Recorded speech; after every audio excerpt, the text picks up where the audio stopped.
Baghdad की पुरानी गलियों में, जहां फज्र की अजान दीवारों से टकराकर सीधे दिल में उतर जाया करती थी, वहीं एक झुकी नजरों वाली लड़की रहती थी।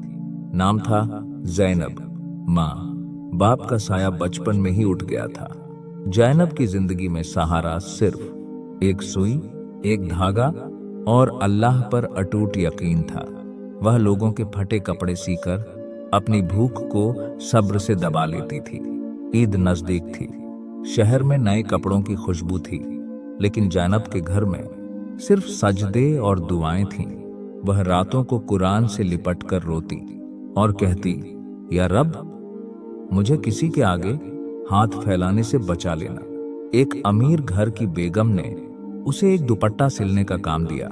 जैनब ने उसमें अपनी मेहनत ही नहीं, अपनी दुआएं भी सी दी। उसे लगा शायद अल्लाह ने मेरी ईद की राह खोल दी है।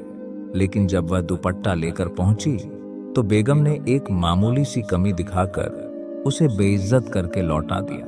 न पैसे मिले न दुपट्टा वापस। संगीत। जैनब की आंखें सजदे में झुक गईं, होठ कांपते रहे। अल्लाह, तू देख रहा है ना? वह रोती हुई बाजार से गुजर रही थी कि अचानक किसी की सिसकी सुनाई दी। कीचड़ में गिरी एक अंधी बूढ़ी औरत मदद के लिए हाथ फैला रही थी। लोग निकलते रहे, कोई रुका नहीं। जैनब ने अपने आंसू पोंछे। भूख, दर्द और जिल्लत सब भूलकर उसने बूढ़ी औरत को उठाया, अपने दुपट्टे से उसके हाथ साफ किए और उसे सहारा देकर घर पहुंचा दिया।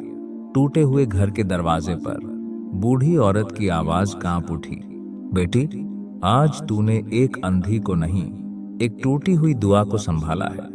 अल्लाह कसम, जिसने आज अल्लाह के बंदे को सहारा दिया, रब उसे कभी बेसहारा नहीं छोड़ेगा। जैनब चुपचाप लौट आई।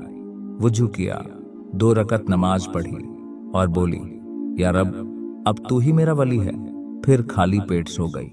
संगीत। अगली सुबह दरवाजे पर दस्तक हुई। शाही सिपाही खड़े थे। उन्होंने बताया, कल मुल्क का वजीर भेष बदलकर बाजार में था। उसने तुम्हारी रहमदिली देखी। उसकी कोई औलाद नहीं, वह तुम्हें अपनी बेटी बनाना चाहता है। जैनब सजदे में गिर पड़ी, आंसू जमीन पर गिरते रहे।